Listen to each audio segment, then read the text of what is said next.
종합부동산세로 하죠. 근데 종합부동산세 같은 경우는 종합 문제로 출제가 되더라도 그렇게 작년 2년 전에는 엄청 복잡했어요. 세 문제 나올 때는 너무 이제 복잡하게 나왔는데 알고 보면 복잡한 건 아닌데 이제 종부세를 두려워 하세요. 법이 너무나 개정이 중간에 많이 되니까. 그래서 종합부동산세든 재산세든 우리 몇 월 며칠 날 가지면 세금 물려라 그랬냐면 6월 1일 날 뭐 하고 있으면 보유하고 있으면. 근데 종합부동산세는 무엇과 무엇에 대해서만 세금을 물릴까요? 그러면 토지와 주택만이고 건축물은 절대 안 돼요. 건축물 안 돼요. 그 다음에 또 하나 안 되는 게 있어요. 토지 중에서 무슨 토지는 안 되냐면 분리과세 토지는 제외합니다. 그래요. 이건 알으셔야 돼요. 재산세에서 분리과세 대상이 되는 토지는 종부세를 안 물린다는 거, 요것만 알면 문제를 풀어낼 수 있어요. 분리과세 대상이 되는 토지는 종부세를 부과하지 않습니다. 이렇게. 이제 3번은 합산 배제 신고를 해버렸네요. 이 주택은 종합부동산세 부과할 때 배제 좀 시켜주세요 하고 신고하면 그 주택은 주택수에 들어가지 않는다. 들어가지 않아요. 아니, 배제가 됐으니까 당연히 제외한다 이렇게 하시면 돼요. 그다음에 4번은 여기서부터 이제 법이 개정된 거예요. 이 부분부터 이제 법 개정된 게 엄청 많아요. 1세대 1주택자들은 법인을 제외하고 개인 중에서 1세대 1주택자들은 금액이 얼마가 넘으면 종부세 물어라 그랬던가? 12억 초과예요. 1세대 1주택자들은 12억을 초과하면 종부세를 물으셔야 돼요. 그 다음에 종합합산 대상이 되는 토지는 얼마가 넘으면 종부세를 내야 돼요. 5억 초과. 별도합산 토지에 대해서는 80억을 초과하면 종부세 대상입니다. 그게 복잡하지 않네? 자, 그럼 이제 과세 표준으로 가보죠. 과세 표준에서 1세대 2주택이네. 1세대 2주택. 앞에서 1세대 1주택이면 얼마를 초과하면? 12억. 그러면 1세대 2주택이면 얼마를 초과하면? 9억. 그럼 9억을 빼는 거예요. 9억을 빼고 여기서 끝나면 안 돼요. 9억을 빼고 9억을 뺀 금액에다가 반드시 뭘 곱하기 하고? 공정시장 가액비율을 곱하기 하는 거예요. 공정시장 가액비율을 곱한 금액을 과세 표준으로 하겠습니다. 이제 8번은 하나의 주택을 여러 사람이 공동으로 가지고 있으면, 집 한 채를 여러 사람이 공동으로 가지고 있으면 그 중에 한 사람만 주택이다. 각자 주택으로 본다. 각자 주택으로 보겠습니다. 또 1주택, 내가 집이 하나 있어요. 집이 하나 있는 사람이 이번에 다른 주택에 부수 토지를 가지고 있네. 내가 집 한 채를 가지고 있고 다른 주택에 부수 토지를 가지고 있으면 나는 주택이 하나 있는 사람으로 해석한다. 두 개 있는 사람으로 해석한다. 이게 어떤 내용이냐면 제가 A라는 주택을 하나 가지고 있고, 이 사람이 갑이에요. 갑이라는 사람이 A 주택을 가지고 있고 B 주택이 있는데 B 주택에 부속 토지를 토지만을 갑이 가지고 있어요. 그럼 갑이라는 사람은 건물, 주택 두 개를 가지고 있는가요? 주택은 하나, 땅 하나인가요? 주택 하나, 땅 하나. 그러면 이 주택 하나하고 주택의 부수 토지하고 이렇게 가지고 있으면, 이런 경우는 옛날에는 집이 두 개였어요. 근데 작년부터 법이 바뀌어가지고 이제 두 개가 아니라 하나. 1세대 1주택자로 봐드리겠습니다. 이렇게 했어요. 그럼 세금 혜택을 더 드리겠다는 이야기예요. 그래서 주택 하나를 가지고 있고 주택에 부속된 토지만을 가지고 있는 사람일지라도 이 사람은 집이 두 개 있는 걸로 봐라, 하나만 있는 걸로 봐라. 하나만 가진 걸로 봐드리겠습니다. 그래요.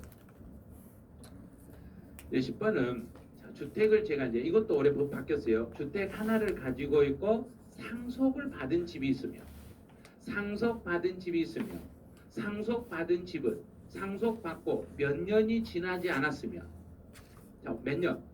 5년. 5년이 지나지 않았으면 가만히 있으면 주택수에서 빼준다. 신청하면 빼준다. 신청은 몇 월 달에 신청하면 몇 월 달? 9월 달. 무조건 9월 달 신청은 모두 다 주택수에서 빼주세요 하고 신청은 9월 달이에요. 9월 달에 신청하면 이 사람은 집이 2개로 봐준다. 하나로 본다. 하나. 단 몇 년이 안 넘었을 때만. 5년. 만약에 5년이 넘었더라도 지분이 몇 프로만 넘지 않으면 자 죽어버렸으니까 몇 프로? 죽었으니까 몇 프로? 40%. 자, 죽었으니까 4 그러면 돼요. 네? 상속주택이니까 40%가 안 됐을 때는 40% 이하가 됐을 때도 신청하면 내가 9월 달에 신청하면 주택은 1개로 봐드리겠습니다. 그래요. 또 있어요. 또 일주일 그러면 또 이거 하나 이거 있었네요. 이건 여기 질문이 없는데 이제 40%가 넘었더라도 수도권에 상속받은 주택의 공시 가격이 얼마가 넘지 않으면 수도권이면 얼마? 6억 비수도권은 3억 이하의 상속주택들은 신청하면 주택수에서 빼드리겠습니다.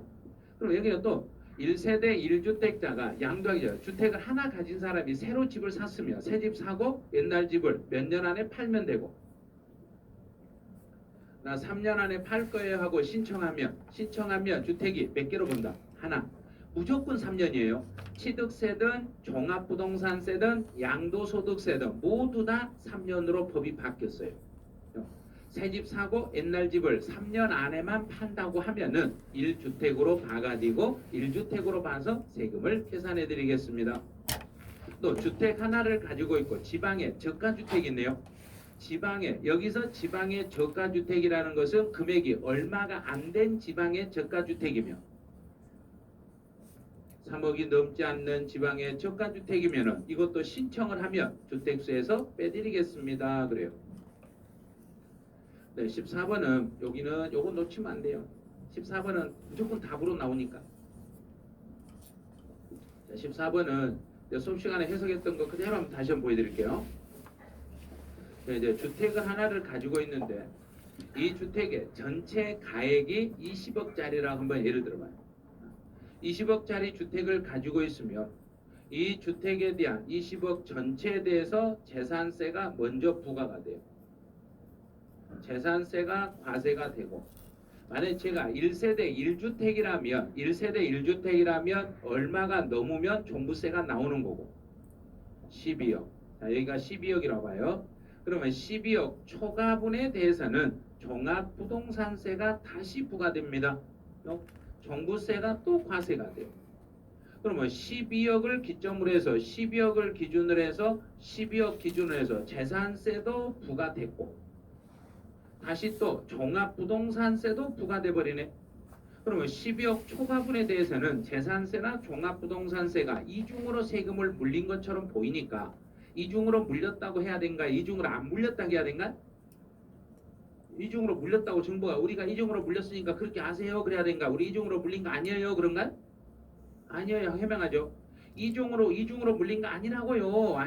뭐가 아니에요? 그랬더니 12억 초과분 종합부동산세는 종합부동산세 계산 시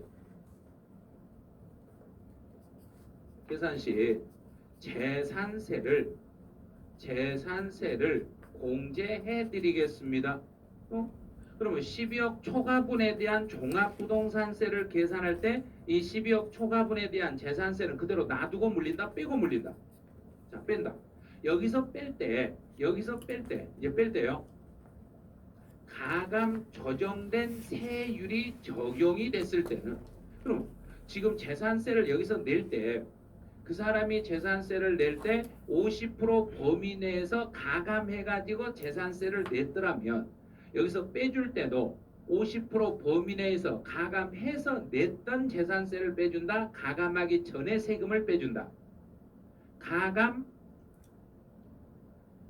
여기서 가감 세율이에요. 가감 조정된 세율이 적용된 경우에는 그 세율이 적용된 세액을 빼주고 또 세부담의 상한을 적용을 받아가지고 세부담의 상한을 적용받아가지고 재산세를 납부했더라면 이때는 상한이 적용된 세금을 빼준다. 상한이 적용되기 전에 세금을 빼준다. 적용된 그 상한을 적용받기 전이 아니라 상한 적용받은 세금을 공제해드리겠습니다. 여기서 물어볼 때 이 재산세를 공제할 때 어떻게 공제하는가 이걸 물어보는 거예요. 그러면 만약에 50% 범위 내에서 더하기해서 세금을 냈더라면 그 더하기해서 낸 걸 빼준다. 더하기 하기 전에 세금을 빼준다. 더하기 해서 낸 걸 빼준다. 또 세부담의 상한을 적용해 가지고 세금을 조금 낮게 세금을 냈더라면 상한 적용되기 전에 걸 빼준다. 적용되어서 낸 걸 빼준다. 적용되어서 낸 걸 빼주겠다. 이렇게 잡으시면 돼요. 이거는 여기는 시험에 나오기만 하면 답으로 나와요. 14번은 나올 때마다 정답으로 유도되고 특히요 가로에 제가 밑줄 쳐진 거 있죠. 요거 2주로 정답이 출제가 돼요. 그래서 14번 같은 경우는 이제 빼줄 때 어떻게 빼주는가? 빼주는 과정을 재산세에서 실제로 재산세 납부한 그 세금을 빼드리겠습니다. 이렇게 해석을 하시면 돼요. 자, 15번. 15번은 여기는 지금 최근에 계속 시험에 출제했네요. 세부담, 세액공제라는 것은 세액공제를 받으려면 이 세액공제를 받으려면 반드시 누구만 세액공제를 받을 수 있는지를 먼저 봐야 돼요. 1세대 1주택자. 1세대 1주택자는 연령에 따른 세액공제와 보유기간에 따른 세액공제를 두 개를 더해서 중복 적용해서 몇 프로까지 받을 수 있고 80%까지 중복 적용해서 받을 수 있겠습니다. 자, 그럼 이제 하나씩 가보죠. 60에서 65세 미만인 1세대 1주택자. 60에서 65세 미만이면 20%. 65세 이상 70세 미만인 자는 30%. 70이 넘으신 분이 집안채를 가지고 있으면 40%. 또 보유기간은 5년에서 10년 미만 보유하고 있으면 20%. 퍼센트 계속 연습해야 돼요. 또 보유기간이 10년 이상 15년 미만 보유하고 있을 때는 40%. 15년 이상을 보유하고 있으면 50%. 아무리 많이 올라가도 최대 몇 프로는 못 올라간다. 80% 이상은 못 올라가요. 최대 80% 한도로 빼드리겠습니다. 그래. 단 누구만 이렇게 빼줘라 그랬는가? 1세대 1주택자만요. 자, 이제 22번 가보죠. 세대원 중에 나와 그 배우자만이 공동으로 소유했을 때 나와 배우자가 집안채를 공동으로 소유했을 때는 나와 배우자가 집안채를 공동으로 소유하고 있으며 원칙은 주택 하나로 본다, 각각으로 본다. 원칙은 각각이다, 하나다. 각각이에요. 원칙은 각각으로 보기 때문에 이 경우에 각각으로 봤을 때는 세액공제를 받을 수 있는 거 없는가요? 없어요. 세액공제를 받을 수도 없고 금액이 1세대 1주택이 아니라 1세대 2주택이 돼버리니까 각자 12억 공제가 아니라 각자 9억 공제밖에 안 돼요. 그러면 이 사람은 12억 공제를 받고 세액공제를 받고 싶으면 두 사람 중에 한 사람 명의로 단독 소유로 신청을 해야 돼요. 이런 경우에 1주택으로 봐주는 것을 신청했을 때만 그런가요? 신청하지 않더라도 그런가요? 여기서 신청은 몇 월 달에 신청했을 때만 9월 달요.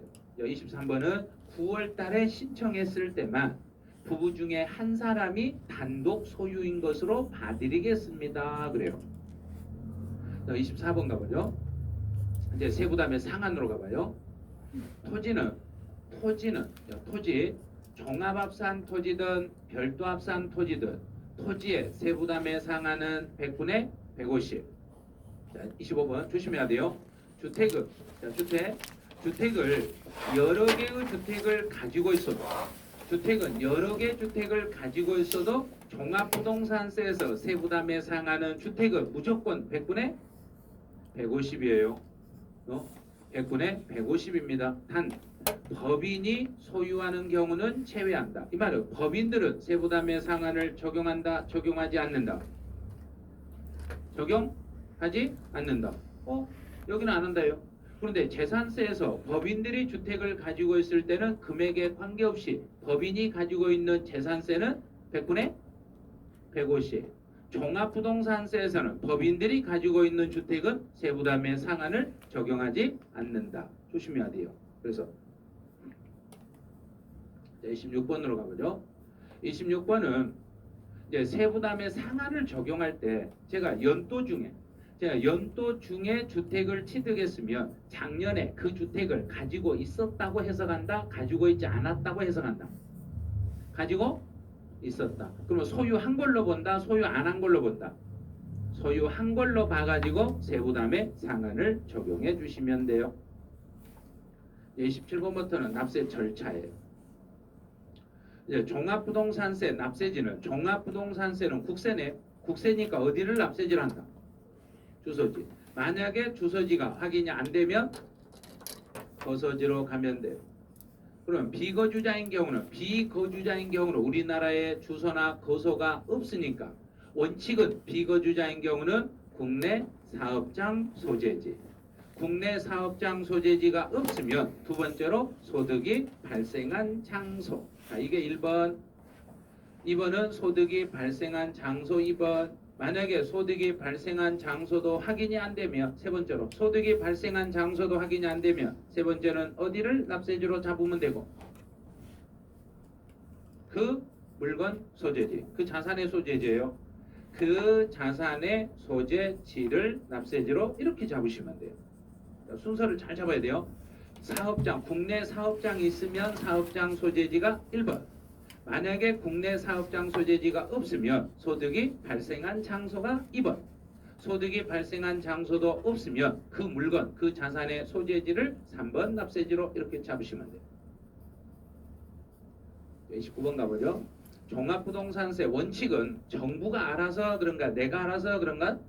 정부가 알아서 하는데 세금은 12월 1일부터 15일까지입니다.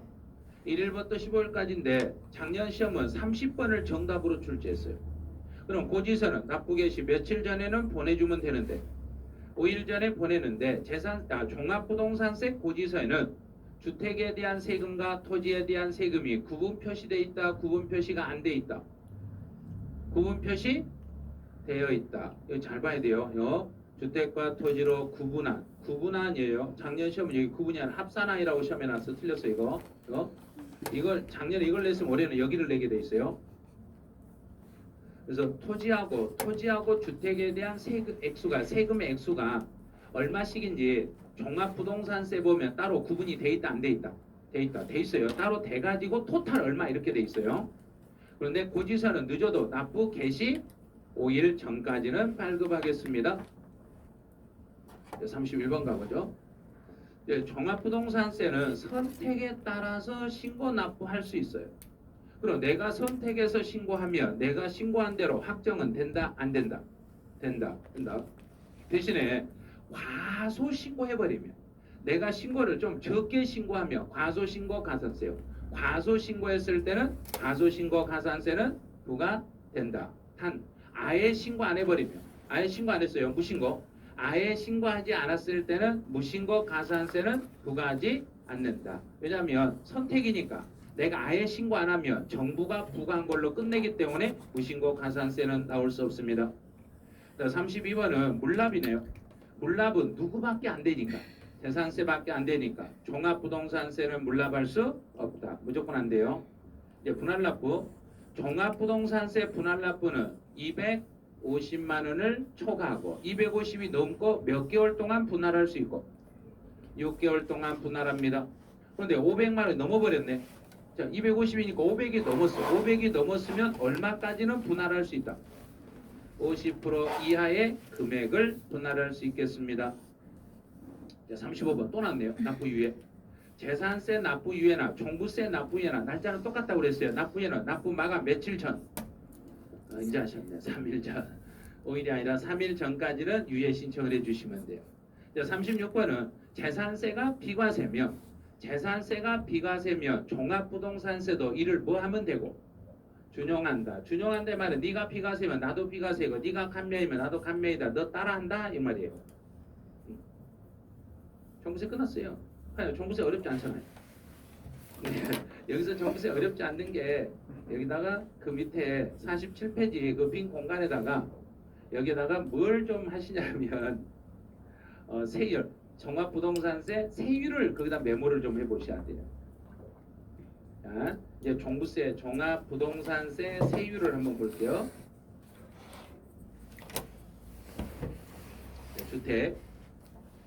주택인 경우에는 개인이 소유했을 때와 법인이 소유했을 때 주택에 대한 세율이 달라요. 개인들이 2주택을 가지고 있을 때와 3주택을 가지고 있을 때, 또 법인이 2주택을 가지고 있을 때와 3주택을 가지고 있을 때, 대신에 여기서 이 주택은 공익법인은 제외하고 공익법인은 제외합니다.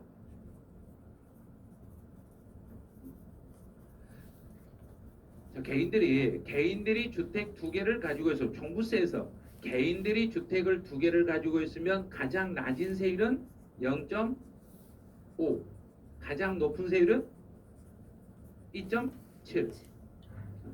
이거 지금 계속 익히세요. 이거 3주택인 경우는 0.5에서 5%. 네, 법인들이 주택을 가지고 있으며 개인의 세율 중에서 가장 높은 거 2주택이면 2.7, 3주택이면 5%. 이렇게 나와요. 그다음 이제 주택을 봤으면 이제는 토지의 세율로 가보죠. 토지는 종합합산 토지와 별도합산 토지로 또 나눠요. 토지는 종합합산 토지는 가장 낮은 세율이 1%에서 가장 높은 세율은 3%, 1에서 3%입니다. 별도합산 토지는 가장 낮은 세율이 0.5에서 가장 높은 세율은 0.7. 작년 시험은 여기하고 이쪽에서 출제했어요. 작년의 시험 문제. 그래서 작년 시험 문제는 세율이 구체적으로 나왔기 때문에 이번에는 세율을 쏙 빼버렸어요. 세율을 다 빼버렸어요. 근데 세율은 한 번씩 이렇게 메모를 해보시면 세율이 이렇게 차이가 있구나 알 수 있어요. 법인인 경우는 개인보다 세율이 더 적게 나오는가 더 많이 나오는가? 더 많이 나오죠. 이 정도. 이제 일반 소득세로 가보죠. 48쪽에 일반 소득세. 작년에는 일반 소득세에서 무려 2문제나 출제됐어요. 하나는 이론 문제, 하나는 계산 문제.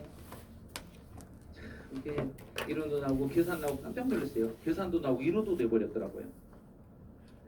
일반 소득세 원래 한 문제 정도 나와요. 원래 한 문제 정도 나오는데 작년에는 특이하게 2문제를 출제했어요. 2개가 나오는데 그렇게 막 어렵지도 않아요. 어렵지 않으니까 문제 푸실 때 처음에 보실 때는 그 소득세, 납세 의무는 이건 일반 소득세 아니에요. 그냥 양도소득세라고 보고 풀어야 돼요. 거기서 6개 있는데 6개 중에서 하나가 나와요. 이 안에서. 양도소득하고 종합소득은 이 소득은 2개를 하나로 묶어서 신고한다. 구분하여 신고하겠습니다. 또 공동으로 소유한 자산을 양도했네요. 여러 사람이 공동으로 소유하고 있는 자산을 팔았어. 그러면 공동 소유물을 팔았으니까 세금 신고는 그 중에 한 사람이 한다, 각자 한다. 각자. 각 거주자가 하는데 각 거주자 자기들끼리는 연대 책임은 있다, 없다. 연대 책임 있다, 없다. 없다. 각자 책임인데 무슨 연대 책임이 있어요? 연대 납세 의무는 없습니다.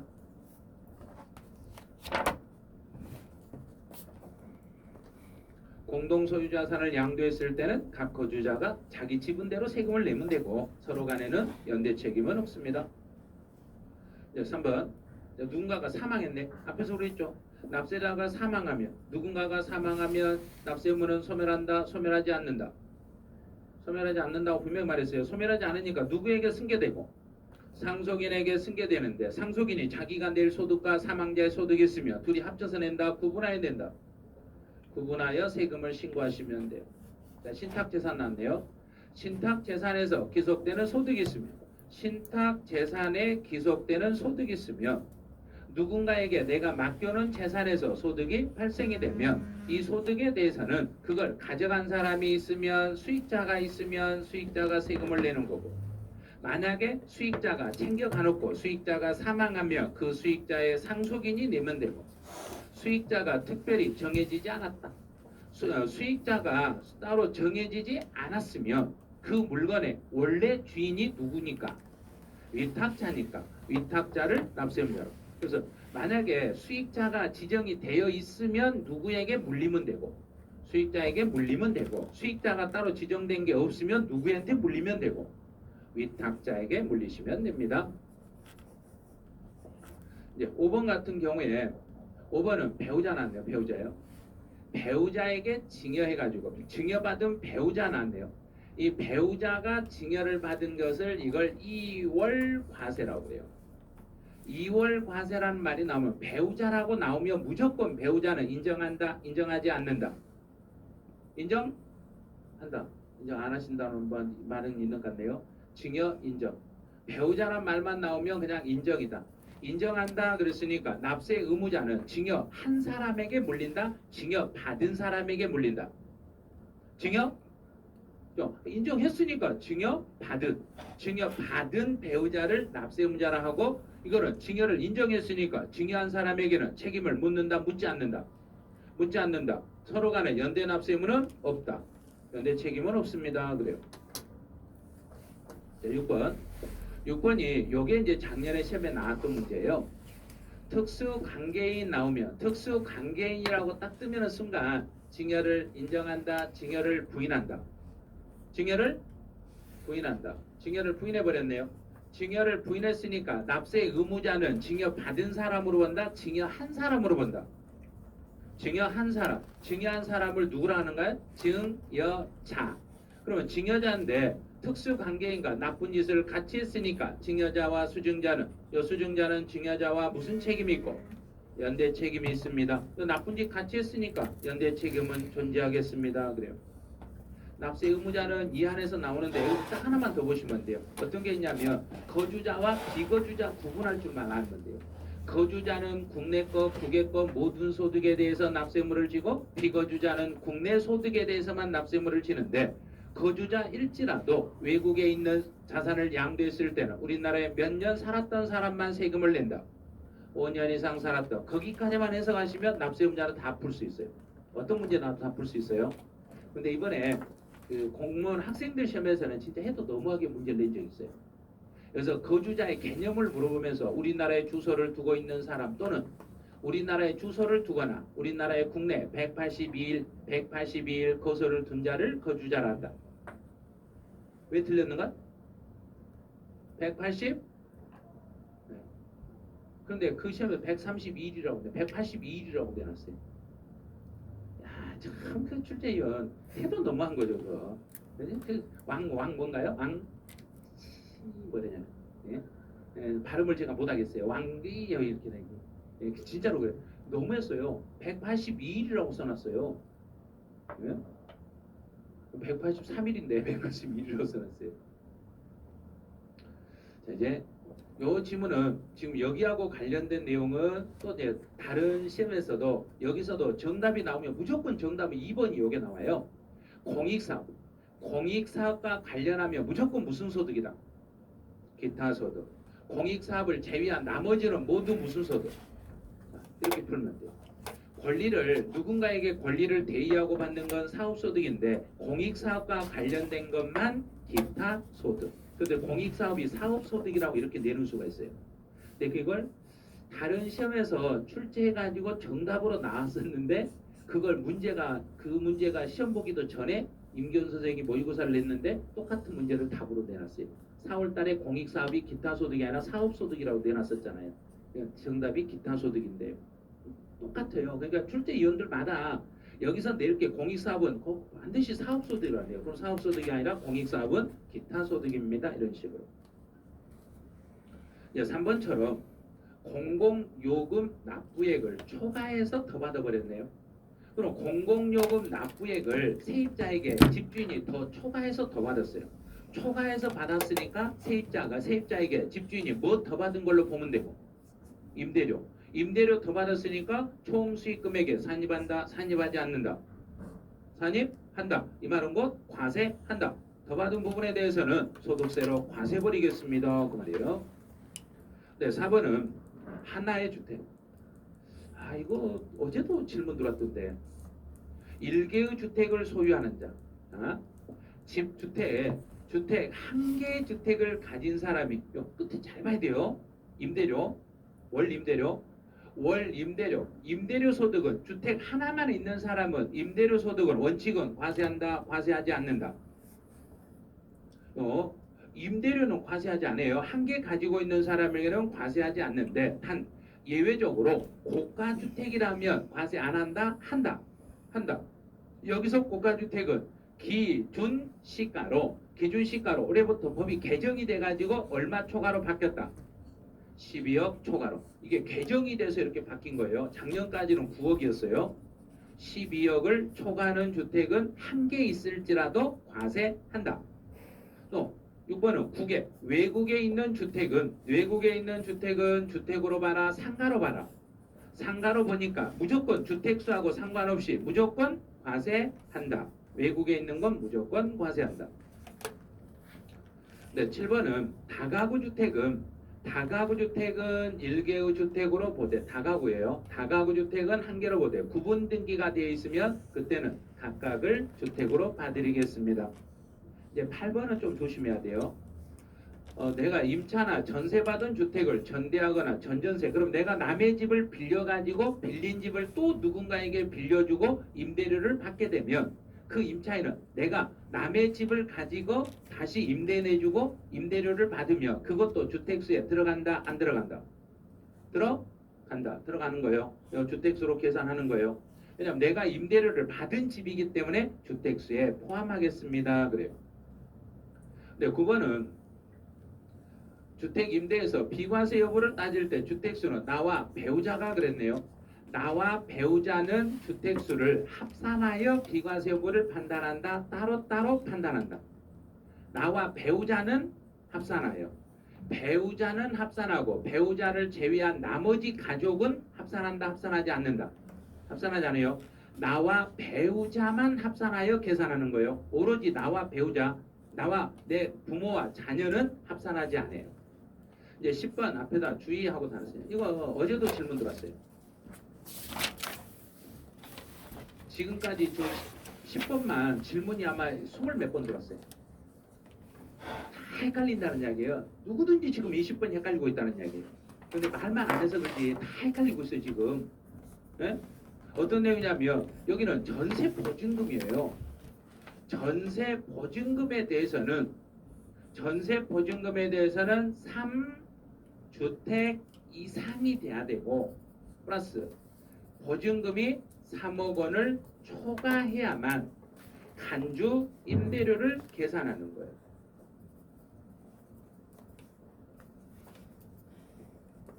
근데 지금 이 지문에서는 주택이 몇 개라겠는가? 하나이고 하나네요. 하나 있는 사람의 전세 보증금에 대해서는 소득세를 과세한다, 과세하지 않는다. 과세하지 않는다. 분명히 이렇게 설명하면 아니요, 금액이요 15억이잖아요. 15억이니까 12억 넘었잖아요. 12억 넘었으니까 과세해야 되잖아요. 아니 보증금이라니까요. 그러니까 과세야 맞잖아요. 그래요. 보증금은 주택 수하고 금액의 이걸 따지는 거지 12억을 가지고 따지는 거 아니에요. 12억 초과 여부를 따질 때는 보증금을 받았을 때를 따지는가요? 월 임대료 받았을 때를 따지는가? 매월 임대료 받을 때예요. 매월 임대료 받을 때는 한 개 가지고 있으면 비과세지만 예외적으로 한 개를 가지고 있더라도 기준시가로 12억을 초과하는 주택에서 월 임대료를 받는 건 과세고, 여기는 전세 보증금이기 때문에 주택수가 3개가 넘어야 되고 보증금이 합계가 3억을 초과해야 되는데 주택이 한 개밖에 안 되니까 12억이 15억이 되더라도 한 개밖에 안 되니까 간주임대로 계산할 필요가 없습니다. 이렇게 가는 거예요. 10번 요 지문을 제일 많이 지금 질문하셨어요. 11번은 여기도 똑같은 내용이네요. 주택 두 채를 가진 사람이 하나는 월세로 나머지 하나는 전세로. 그러면 둘 중에 월세가 과세란 이야기인가 전세가 과세란 이야기인가? 월세만. 월세 계약에 의한 것만 과세하고 전세 계약에 의한 건 과세한다, 과세하지 않는다. 과세하지 않는다. 자, 12번. 주택 두 개와 두 개의 상업용 건물을 가지고 있는 경우에 여기도 보증금을 받았네요. 보증금이니까 주택에 대한 보증금은 과세한다, 과세하지 않는다. 과세하지 않는다. 왜 과세하지 않는다? 주택이 몇 개밖에 안 되니까, 두 개밖에 안 되니까 모두에게 하는 게 아니라 상업용 건물에 대해서만 과세하겠습니다. 주택은 과세할 수가 없습니다. 이런 거예요. 보증금은 3개가 넘어야 되는데 2개밖에 안 됐으니까 주택 보증금은 과세할 수 없습니다. 네, 13번이네요. 네, 작년 시험 문제네요. 3주택이고 전세 보증금이네요. 3주택이고 전세 보증금이니까 금액이 얼마가 넘으면 과세하고 3억 초과, 3억을 초과하면 과세하겠습니다. 근데 이제 대신에 소형 주택은 제외합니다. 그랬어요. 그래서 소형 주택인 경우는 소형 주택이었을 때는 3주 주택 수에 아예 들어가질 않아요. 그럼 여기서 소형 주택이라는 것은 면적이 얼마가 안 넘는 것을 소형 주택이라 했던가?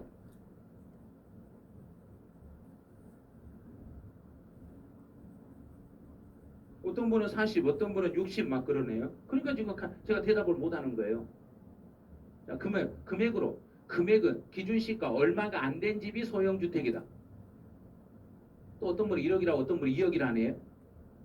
왜 이렇게 틀린가 모르겠어요. 자, 소형이라는 것은 금액이 기준시가로 얼마 이하이고 2억 이하이고 면적은 얼마 이하이고 40 이하이고.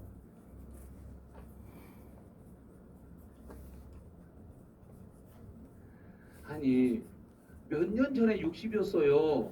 지금 오해 살 뻔했어요. 제가 공부를 언제 했는가 오해 살 뻔했어요.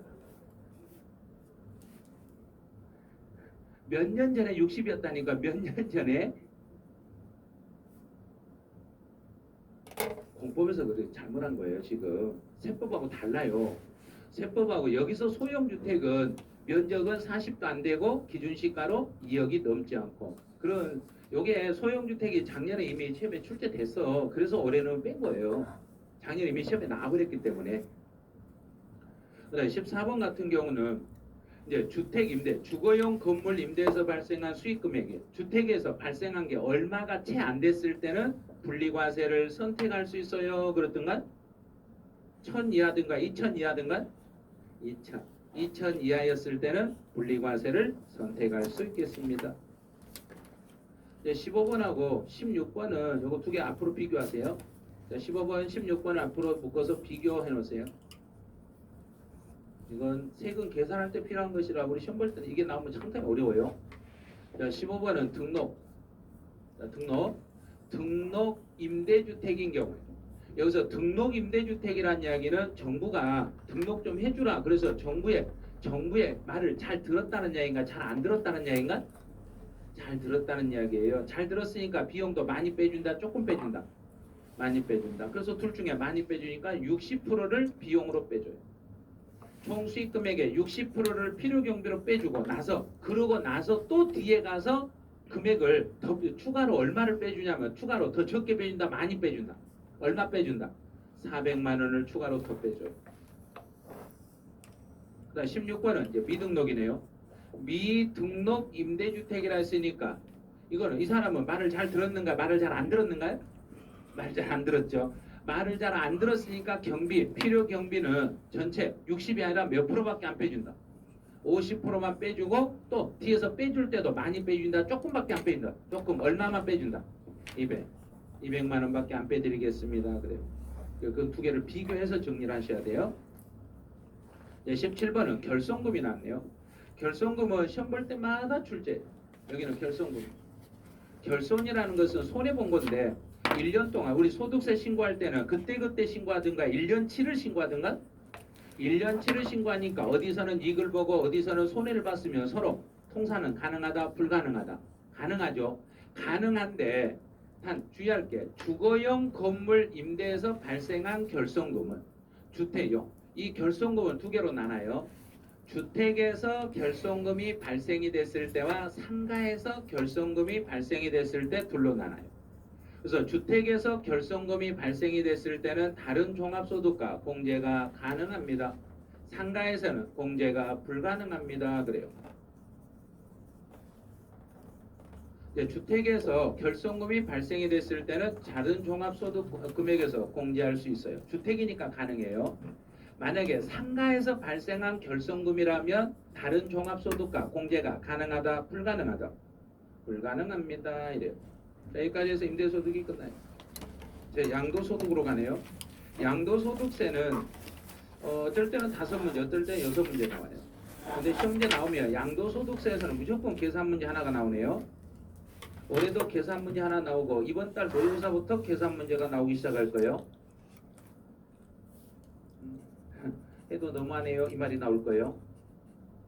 계산 문제를 그냥 더하기 빼기로는 절대로 풀 수 없고 계산기를 잘 활용하시는 분들만 풀 수 있는 계산 문제가 나갈 거예요. 그렇게 한다는 이야기는 그냥 풀으라는 이야기인가? 그냥 찍으라는 소리인가? 그렇죠. 찍으라는 소리예요. 그런데 운 좋으면 맞출 수도 있어요. 운 좋으면 1번부터 5번 사이에 답이 있으니까. 5개 중에 하나 답이 있으니까 운 좋으면 찍으면 맞을 수 있어요. 자, 이제 양도소득세는 공부를 하실 때 어떻게 하냐면요. 이거를 종합으로 절대 보면 안 돼요. 양도소득세는 요 파트별로요. 파트별로 나눠가지고 반드시 정리하셔야 돼요. 이렇게 나눠서 따로 정리를 하셔야지. 내가 이걸 한 번에 다 정리를 하겠다. 내가 전체를 정리해서 문제 풀겠다. 그렇게는 절대 문제 나오지도 않아요. 문제도 파트별로 나오니까 어렵지 않아요. 파트별로 나오니까 진짜 단순하게 나와요. 부동산 임차권, 부동산 임차권은 우리나라에 있는 부동산 임차권은 반드시 뭐 된 것만 세금 물린다. 등기된 거. 그럼 등기되지 않았으면 등기되지 않는 국내 소재 부동산 임차권은 과세한다, 과세하지 않는다. 과세. 이런 식이에요. 문제 나오면. 또 두 번째, 함께 영업권이나 이주권은 함께 가면 무슨 소득? 양도소득. 따로 가면 단독으로 움직이면 기타소득이요. 따로 가면 기타소득, 함께 가면 양도소득이에요. 영업권이나 이주권이 둘이 똑같아요. 완전 똑같아요. 자, 이주권도 함께 가면 무슨 소득? 양도소득세를 부과하고 별도로 평가하면 무슨 소득으로 과세하고? 기타소득이요. 별도로 가면 기타소득으로 과세하겠습니다. 이런 식으로. 네, 4번은 양도란 그랬네요. 이제 양도란 그러면 두 가지예요. 양도라는 것은 넘겨주고 내가 물건을 상대방에게 넘겨주고 상대방한테 대가를 받으면 양도랑한가요? 받든지 안 받든지 양도랑한가요? 받으면. 유상으로 받았을 때만 양도라고 해요. 그래서 사실상 이전하고 내 물건을 누군가에게 넘겨주고 대가관계가 있는 걸 양도라는데 여기서 사실상이라는 이 단어는 등기나 등록을 반드시 이행하고 그 말인가? 안 해도 이 말인가? 안 해도. 그럼 이제 등기 등록과 관계없이요. 등기 등록과 관계없이 이전하고 대가관계가 유상으로 대가를 받으면 양도라고 하겠습니다. 자, 5번 같은 경우는 여러 지문에 이렇게 길어도 다 읽으면 안 된다고 그랬어요. 여기는 위자료만 보세요. 위자료라는 멘트가 나오면 위자료 나오면 두 글자로 뭐라고 바꿔버리나? 매매라고 바꿔버려라. 위자료는 매매관계니까 매매는 대가관계에 있는 유상거래로 봐서 매매니까 양도한 것으로 본다. 무조건 위자료라는 멘트만 나오기만 하면 그 물건을 돈 받고 팔았다고 그냥 해석해 버리시라는 이야기예요. 자, 6번이네요. 부담부 증여가 나왔을 때 앞에 취득세 배울 때 부담부 증여가 나오면 무엇부터 보고 풀어라 그랬는가? 부담부 증여 나오면 또 기억 못하시네요. 배우자나 직계 존비속인가 아닌가만 보고 풀어라 그랬는데요. 부담부 증여가 나오면 배우자인지 배우자가 아닌지를 먼저 보고 채무에게 상당한 채무 그러면 여기서는 배우자나 직계 존비속이 아니라겠으니까 모르는 사람의 채무를 인수했으며 모르는 사람의 채무를 인수했으며 내가 인수한 걸로 본다. 정부가 의심한다. 인수한 걸로 본다. 배우자나 직계 존비속만 의심하고 그게 아니면 그냥 인수한 걸로 봐요. 유상 거래로 보니까 그 이전되는 사실상 이전되는 것으로 봐서 양도소득세를 누구에게 물리면 되냐면 받은 사람이다, 넘긴 사람이다. 양도소득세는 판 사람이 낸다, 받은 사람이 낸다. 자, 판 사람을 증여자라 한다, 수증자라 한다. 증여자에게 양도소득세를 물리겠습니다. 그래요. 자, 문제 7번이요. 자기 소유 재산을 자기 명의로 내가 내 명의로 경락을 받았네요. 내가 내 물건을 공매나 경매로 다시 재취득했을 때는 양도로 본다, 양도가 아닌 걸로 본다. 자, 제 오른손에서 제 왼손으로 넘기면 내가 나한테 팔았다고 본다, 안 팔았다고 본다. 안 팔았다고 본다. 안 팔았다고 보는 거예요. 일반적인 공매나 경매는 양도로 본다, 안 본다. 일반적인 공매나 경매는 양도지만 내가 내 물건을 공매나 경매로 다시 재취득했을 때는 양도가 아닌 걸로 봅니다. 이제 양도 담보 계약을 맺었을 때는 원칙은 양도가 아니에요. 근데 여기서 중요한 것은 변제 충당.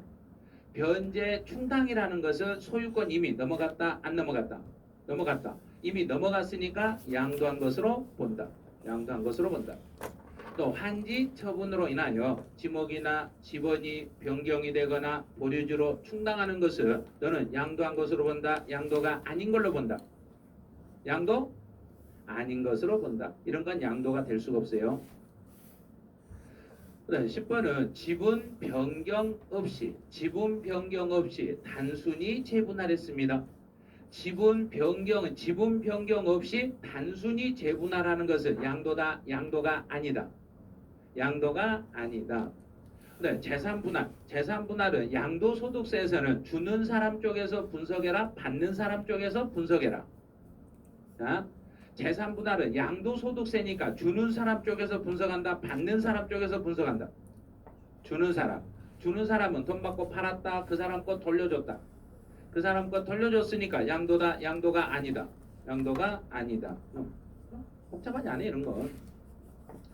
법원에 판결을 받아가지고 법정에서 판결을 받아가지고 소유권 이전 등기를 했네요. 그럼 소유권 이전 등기를 할 때 내가 내 마음대로 돌려버렸는가요? 법원에서 확인받고 돌렸는가요? 확인받고 돌렸으니까 양도다, 양도는 아니다. 양도는 아니다. 또 무효 소송에 의해서 환원이 돼버렸네요. 법정에서 소송해서 다시 원래대로 되돌렸으니까 너도 양도로 본다, 양도가 아닌 걸로 본다. 양도가 아닌 걸로 본다. 14번 업자들 났네. 업자들. 업자, 건설업. 업자가 부동산을 판매했네요. 신축하여 판매했으니까 업자들이 팔았으니까 너는 양도소득세로 계산해라. 사업소득세, 종합소득세로 계산해라. 종합소득세. 사업성이 있는 상태로 거래했을 때는 종합소득세, 사업성이 없는 상태로 거래했을 때는 양도소득세. 양도로 보는가 안 보는가는 진짜 단순한 것들이에요. 그 다음에 이제 양도 및 취득 시기도 이것도 날짜만 찾는 것이니까 이것도 어렵진 않아요. 양도소득세에서 양도 및 취득 시기는 계약서를 사용한다, 못한다? 절대로 안 돼요. 계약서는 절대로 사용할 수 없고 사실상 대금 청산일이 원칙입니다. 또 여기서 사실상 대금 청산할 때 이 대금 속에는 실제 그 물건에 대한 대금만을 말한다 그랬는가요? 세금까지 포함한다 그랬는가? 자, 그래서 이제 양도소득세를 양수자가 부담하기로 했어요.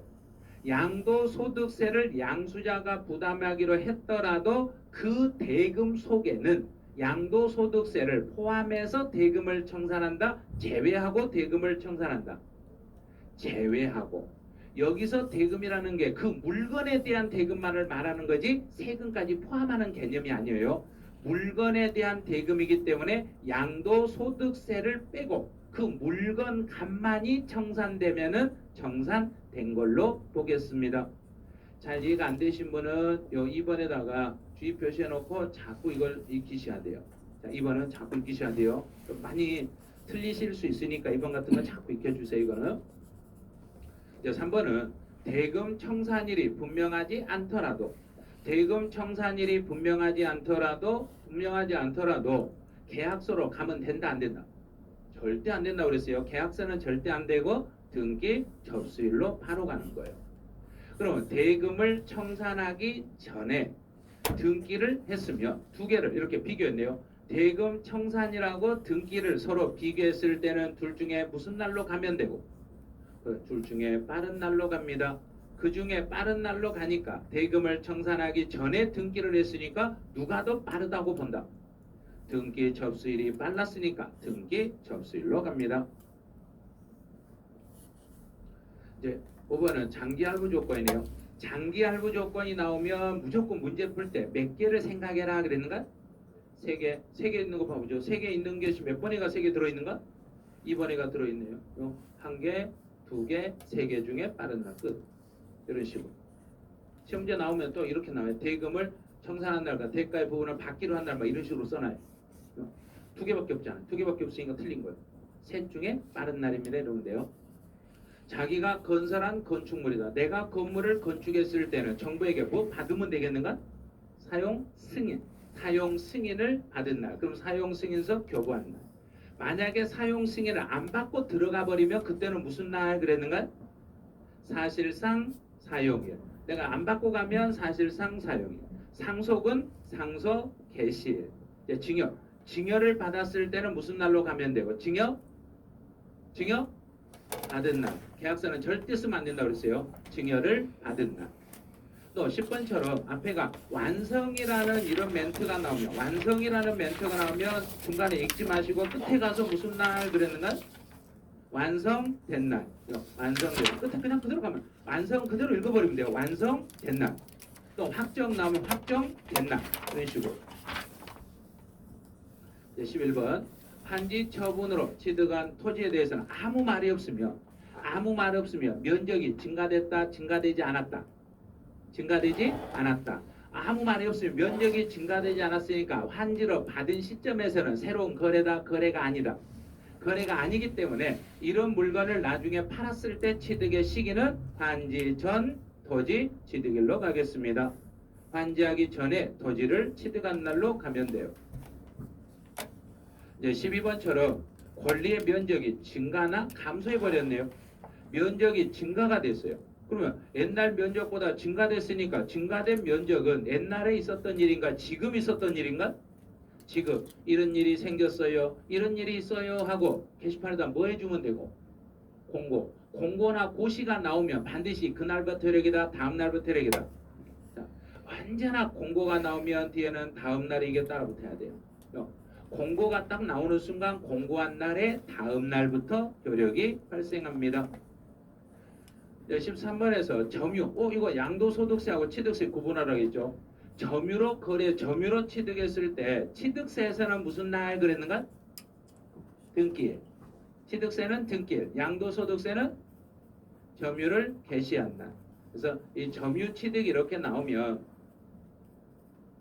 취득세에서는 등기한 날을 취득일로 잡는 거고 양도소득세에서 점유취득에 대해서 문제 지문이 나오면 양도소득세에서는 점유를 개시한 날, 점유 개시일 이렇게 잡으시면 돼요. 14번은 이제 법정에서 무효 판결을 받아서 다시 소유권이 환원 원래대로 되돌아가 버렸네요. 원위치가 됐으니까 취득 날짜도 언제로 돌아가 버리면 되겠는가? 당초 취득일로 원래대로 되돌아가 버리면 됩니다. 15번 수용 나왔네요. 수용이라는 단어가 나오면 이제 요령이 하나 있죠. 수용이 나오면 반드시 그 중간에 무슨 글자를 넣어서 빠른 날로 잡아버린다. 수용 개시일. 중간에 수용 개시일 있는 걸 찾아요. 여기 나왔네요.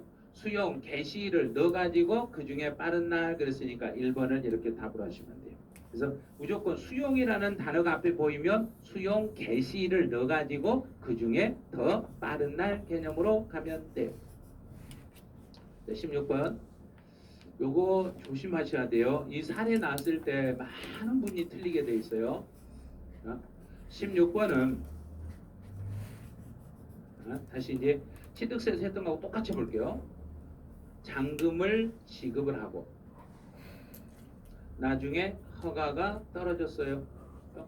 잔금을 먼저 지급하고 나중에 허가가 떨어지면 세금 신고는 잔금을 지급하고 신고해라, 허가 떨어지면 신고해라. 자, 여기서 예정 신고를 들어가는 거예요.